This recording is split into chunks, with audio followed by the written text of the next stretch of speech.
Hello and welcome to the commerce at home. आज है हमारा लेक्चर नंबर 18। चलिए देखते हैं लेक्चर नंबर 18 किस चीज का है। बैंकिंग का। किस चीज का है?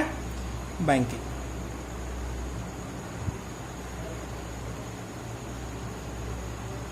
बैंकिंग क्लास 12 लेक्चर नंबर 80, जिसमें हम क्या पढ़ने वाले हैं?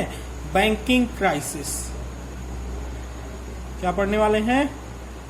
Banking crisis. हिंदी में बोलते हैं संकट। क्या बोलते हैं? बैंकिंग संकट।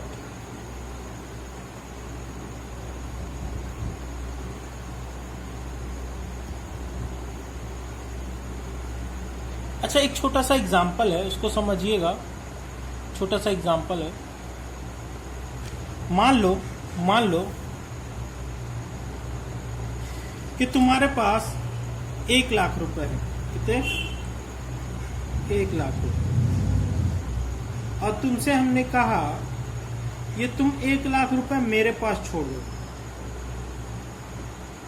तुमसे हमने कहा कि 1 लाख रुपए मेरे पास छोड़ दो, तो बताओ तुम हमको दोगे या नहीं दोगे? अच्छा, मान लेते हैं आप हमको दोगे, तो किस बात पे दोगे? आपका हमारे ऊपर विश्वास होगा ना। आपका हमारे ऊपर विश्वास होगा तभी आप दोगे, अदरवाइज नहीं दोगे। विश्वास होना बहुत जरूरी है, तभी कोई आदमी दूसरे को पैसा देता। अगर विश्वास नहीं है तो वो नहीं देगा। बैंकिंग क्राइसिस में इस बात का एग्जाम्पल क्यों ले लिया सर आपने? बेटा, जब हम बैंक को पैसा देते हैं तो इस विश्वास पर देते हैं कि जब हम मांगेंगे तो बैंक हमको पैसा दे देगा। अच्छा, कब नहीं दे पाएगा बैंक? भैया, जब उसके पास पैसे नहीं होंगे तो नहीं दे पाएगा। हम क्या कहेंगे? बैंक कंगाल हो गया। बैंक क्या हो गया?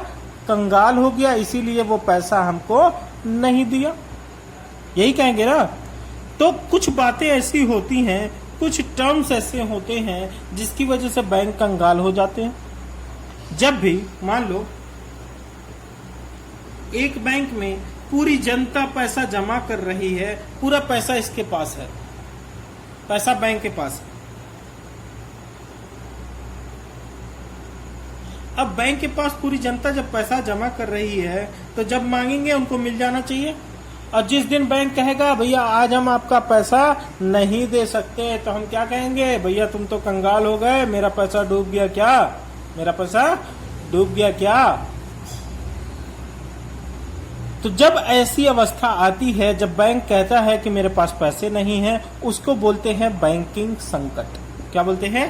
बैंकिंग संकट। अच्छा, एक बात बताओ, अगर एक बैंक मान लेते हैं, कोई नाम ले लेते हैं, एक बैंक अभी पंजाब एंड सिंध बैंक करके एक बैंक था, शायद यही नाम था, मुझे क्लियरली याद नहीं है। इसने अपनी जनता को, मतलब अपने ग्राहकों को पैसा देने से इनकार कर दिया कि भैया अभी मेरे पास पैसे नहीं है, और ये बैंक इंसॉल्वेंट हो गई। क्या हो गई? इंसॉल्वेंट हो गई, मतलब दिवालिया हो गई, कंगाल हो गई। और कंगाल होने के बाद उसने अपनी जनता से क्या कहा? भैया मेरे कस्टमर लोग, मैं आपका पैसा वापस नहीं कर सकती। जितना पैसा आपका है वो अब गवर्नमेंट से बात होगी, जितना पैसा निकल सकता है हम उतना दे पाएंगे, और बाकी पैसा आपका डूब जाएगा। बात समझ में आई? अच्छा, एक और एग्जांपल छोटा सा समझ लीजिए। देखिए, जितना बैंक के पास पैसा आता है, मान लो 500 करोड़ रुपए उसमें पब्लिक ने जमा कराए। कितने? 500 करोड़। तो क्या ये हमेशा इसी बैंक में पड़ा रहेगा 500 करोड़? जब मांगेगी जनता वापस कर दिया जाएगा? ऐसा नहीं होता। क्या करती है बैंक? कुछ पैसा यहाँ पे कैश रख लेगी, मान लो 50 करोड़, कि भैया जो लोग आएंगे उसको देते रहेंगे। बाकी वो 450 करोड़ कहीं ना कहीं पैसा लगा देती है, कहीं इन्वेस्ट कर देती है। क्या कर देती है? इन्वेस्ट कर देती है, विनियोग कर देती है, ताकि वहां से वो प्रॉफिट कमा सके। किसी को लोन दे देती है ताकि वहां से ब्याज वसूल सके। ऐसे ऐसे करके वो कहीं ना कहीं लगाए रहती है। जैसे ही पब्लिक को पता चलता है कि भैया अब ये बैंक चलेगा नहीं, तो जनता सारे लोग जाते हैं अपना पैसा मांगने। अच्छा, अचानक से सारी की सारी जनता बैंक पहुंच जाए और कहे मुझे मेरा पैसा दीजिए, मुझे मेरा पैसा दीजिए, तो क्या पॉसिबल है कि बैंक पूरा का पूरा पैसा जिससे जिससे लिया हो वापस कर दे?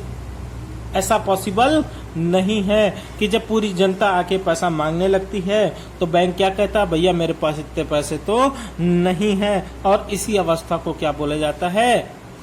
बैंकिंग संकट। क्या बोला जाता है? बैंकिंग संकट। जब भी पूरे देश में लोगों ने बैंकों से पैसा मांगा है, वापस करने को कहा है, उस अवस्था में बैंकिंग क्राइसिस आई है, क्योंकि जनता का विश्वास टूटा है, जनता का विश्वास टूटा है। अच्छा, कौन कौन सी ऐसे टाइमिंग है सर जिस वक्त जनता का विश्वास टूटा है? तो वर्ल्ड में बेटा 4 बार, इंडिया में, सॉरी वर्ल्ड में नहीं, इंडिया में 4 बार ऐसा हुआ है जब बैंकिंग क्राइसिस आई, जब बैंकिंग क्राइसिस आई। पहला कब सर? पहला आया है 1913 से लेके 17 तक, 1913 से लेकर 1917 तक। क्या था? इसको बोलते हैं फर्स्ट बैंकिंग क्राइसिस, पहली बैंकिंग क्राइसिस आई, जब इंडिया में पहली बार बैंकिंग क्राइसिस आई। अच्छा, तब क्या हुआ था सर? क्यों ऐसा हुआ था? इस वक्त फर्स्ट वर्ल्ड वॉर हुआ था, प्रथम विश्व युद्ध।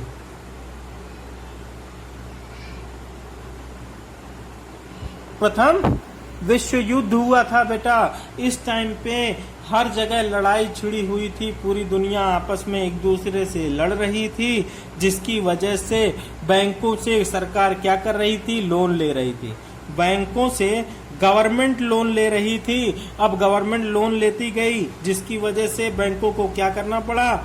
रेट ऑफ इंटरेस्ट बढ़ाना पड़ा, रेट ऑफ इंटरेस्ट बढ़ाना पड़ा। क्यों? ताकि जनता ना लोन मांगे, सिर्फ गवर्नमेंट को लोन दे और देश की हित में मदद करी जाए, देश के हित में मदद करी जाए। तो लोगों ने देखा कि भैया हमको पैसे की जरूरत है, लड़ाई छिड़ी हुई है, कमाई हो नहीं रही, कहीं से कुछ आ नहीं रहा, तो लोग पहुंचे बैंक से क्या कहा कि भैया आप हमें पैसा दीजिए। बैंक ने क्या कहा? हम तो सारा पैसा गवर्नमेंट को दे रहे हैं, हम सारा पैसा गवर्नमेंट को दे रहे हैं। अब बताइए, उस टाइम पे उसने देने से इनकार कर दिया या नहीं? जब भी पैसा देने से इनकार कर दिया, तब उसी कंडीशन को बोलते हैं बैंकिंग क्राइसिस। अच्छा सर, दूसरा कब आया? दूसरा आया बेटा 1922 और 1929। ये 2 पीरियड को माना जाता है कि सेकेंड बैंकिंग क्राइसिस आई। सेकेंड बैंकिंग क्राइसिस, इस वक्त आर्थिक मंदी थी, इकोनॉमिक क्राइसिस चल रही थी, लोगों के पास काम नहीं था, लोग कमा नहीं पा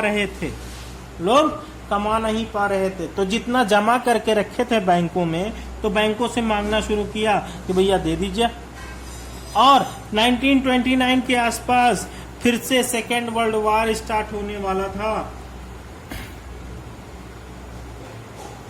और देश की हालत अच्छी नहीं चल रही थी। इकोनॉमिक क्राइसिस आने की वजह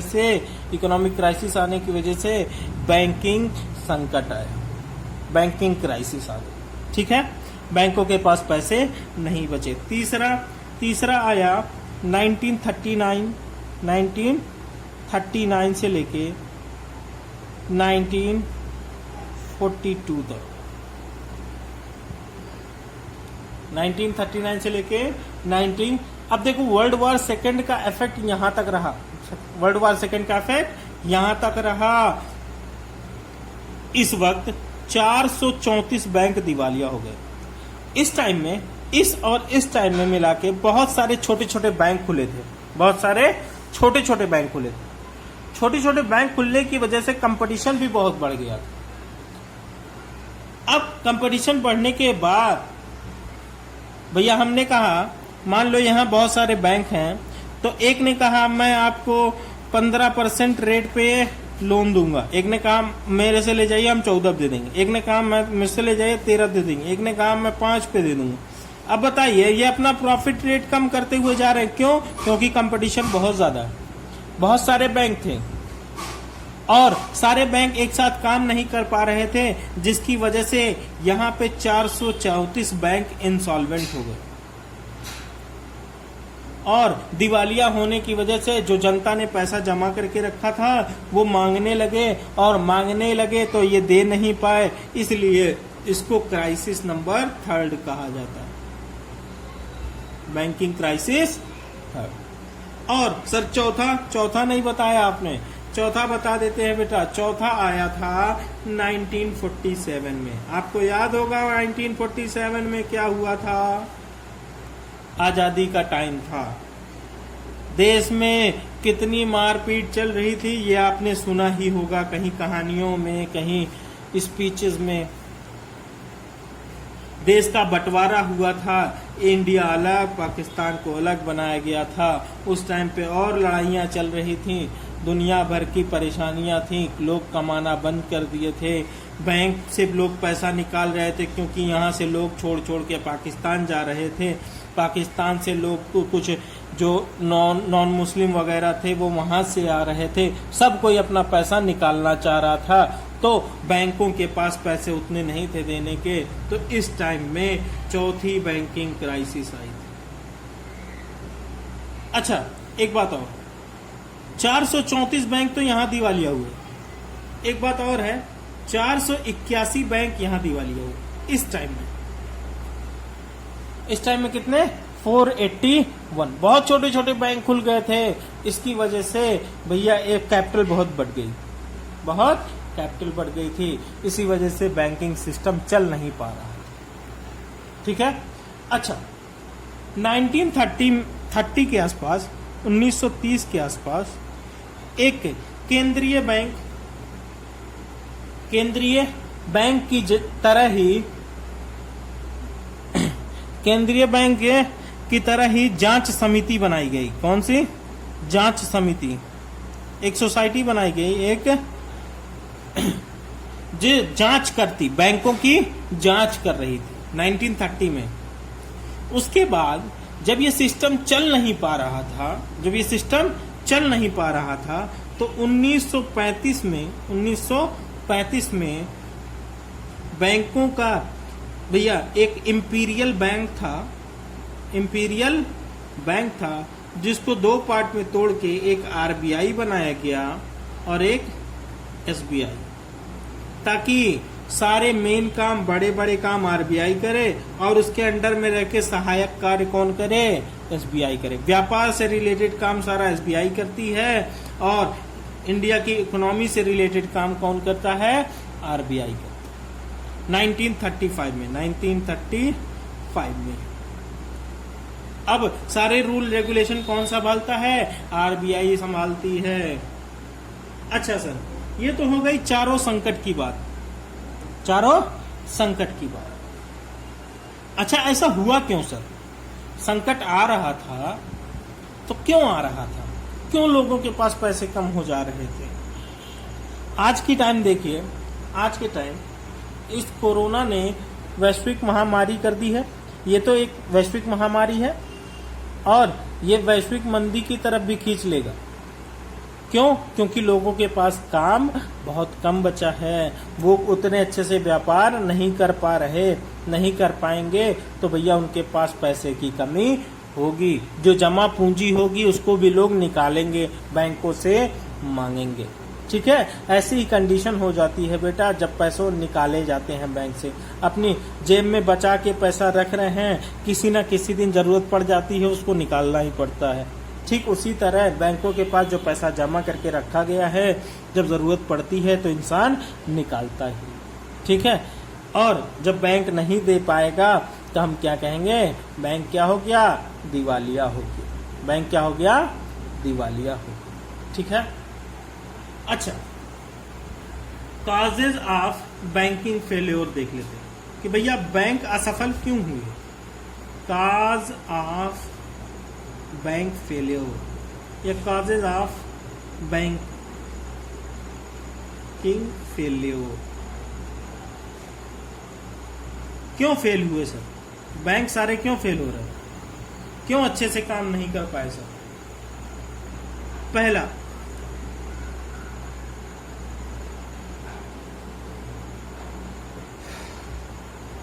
inadequate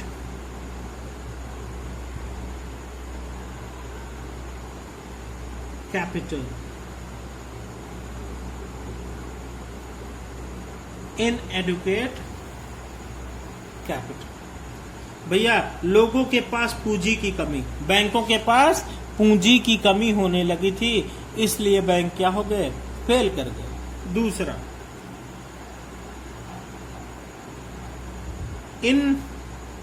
inappropriate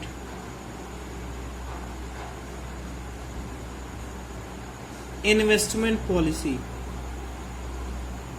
इनएप्रोप्रिएट इन्वेस्टमेंट, पैसे किसको कैसे देने हैं इसकी पॉलिसी अच्छे से नहीं बन रही थी।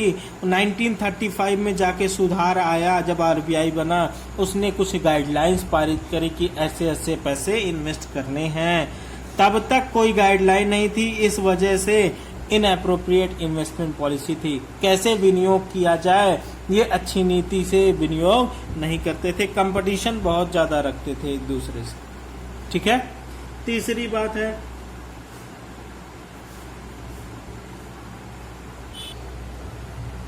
मिसमैनेजमेंट।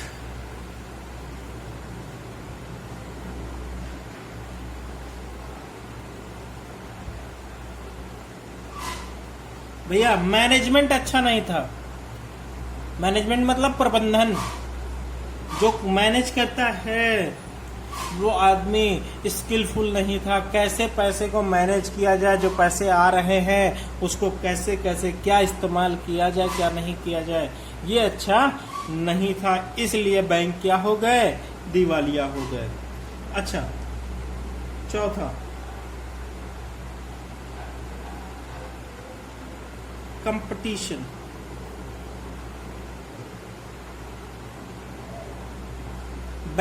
बैंक छोटे छोटे बहुत सारे बन गए थे, इसलिए उन लोगों में कंपटीशन रहता था। जैसे कि आप जाएंगे बाजार में तो अगर दो दुकान एक साथ एक अगल बगल में हैं तो वो आपस में कंपटीशन करके रखती हैं कि कस्टमर हमारे पास ज्यादा आए।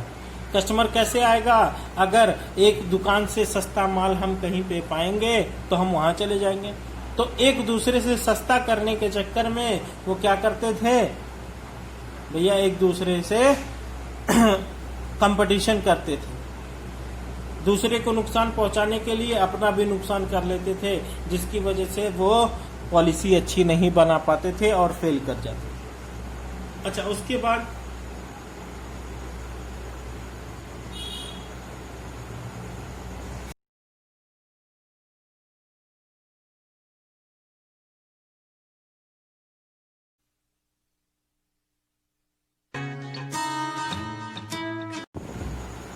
Unfollow of banking policy.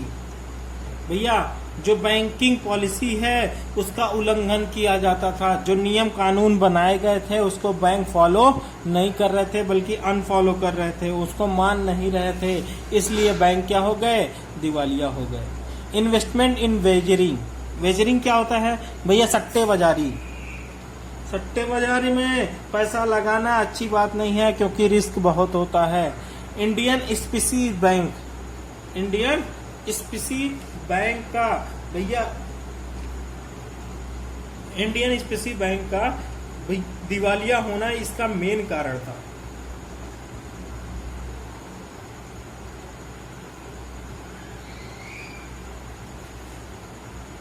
Main कारण मतलब ये इंडियन स्पेसी बैंक जो था वो ज्यादा सट्टे बाजार में पैसा लगाता था, सट्टे में ज्यादा पैसा लगाता था, इसलिए वो क्या हो गया, भैया एक दिन डूब गया पैसा सारा और वो दिवालिया हो।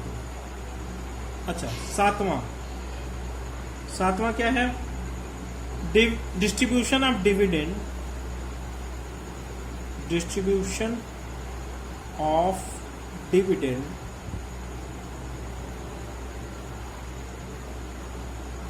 From cash reserves. नकद कोष में से लाभांश वितरण, नकद कोष से लाभांश वितरण। भैया नकद कोष रखा जाता है किसी दिन काम आने के लिए, जब प्रॉफिट हो तब डिविडेंड दीजिए, जब प्रॉफिट हो तब डिविडेंड दीजिए। वो क्या करते थे? डिविडेंड देने के चक्कर में अपने कैश रिजर्व को तोड़ देते थे और डिविडेंड दे देते थे। जिस दिन पूंजी की जरूरत पड़ी उन्होंने हाथ खड़े कर दिए कि मेरे पास पूंजी नहीं है, आप ऐसा समझ लीजिए कि हम दिवालिया हो गए। अधिक ब्याज दर नीति, हाई रेट ऑफ इंटरेस्ट।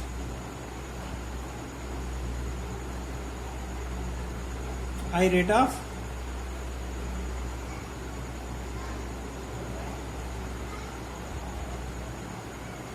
क्या कहते थे? भैया मेरा बैंक है, हमने कहा तुम मेरे यहाँ पैसा जमा करो, मैं तुम्हें 2% इंटरेस्ट दूंगा। मेरे बगल वाला बैंक कह रहा मैं 4% दूंगा, मैं 4% दूंगा। अब देखिए यहाँ भी कंपटीशन आ गया कि हम तुमको रेट ऑफ इंटरेस्ट ज्यादा देंगे। अब बताइए प्रॉफिट में से उसको पैसा काट के देना पड़ेगा कि नहीं दूसरे बैंक को? 4% देने की वजह देते देते एक दिन ऐसा आया कि उसके पास पूंजी ही नहीं बची और क्या हो गया? वो बैंक दिवालिया हो गया। ठीक है,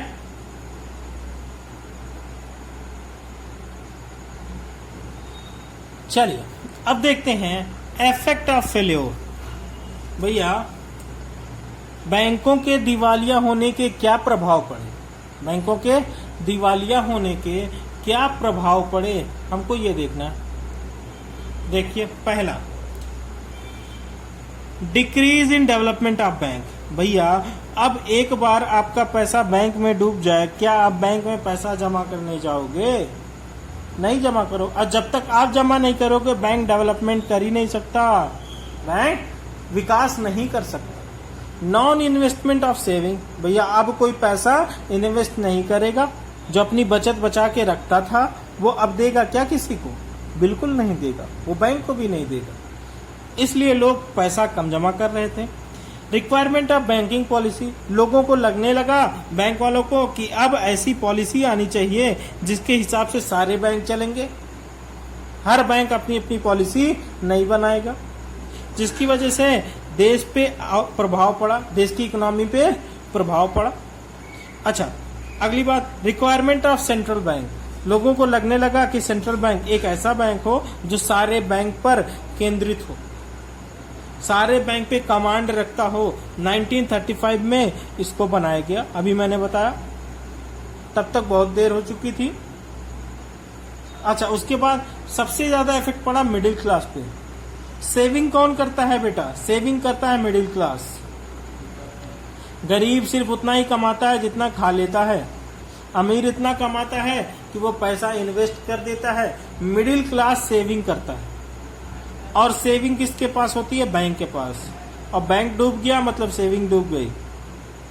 तो मिडिल क्लास क्या होता है, अपनी सेविंग को बहुत नुकसान करता है जब एक बैंक क्राइसिस में आता है, जब एक देश क्राइसिस में आता है, जिसकी वजह से बैंक फेल हो जाता है। और फेल होने के बाद सबसे ज्यादा पैसा किसी का डूबता है तो वो मिडिल क्लास आदमी का डूबता है। ना बहुत अमीर हो ना बहुत गरीब हो, सबसे ज्यादा पैसा किसका डूबता है? उसी आदमी का डूबता है जो सेविंग करता है। ठीक है, चलिए अगर आपको मेरी वीडियोस पसंद आती हैं तो आप इसको लाइक शेयर और सब्सक्राइब करिए, और ज़्यादा से ज़्यादा लोगों तक शेयर करिए ताकि मेरी वीडियोस आप तक और आपके दोस्तों तक पहुंच सके, आपकी तरह वो भी पढ़ाई कर सके। Good luck.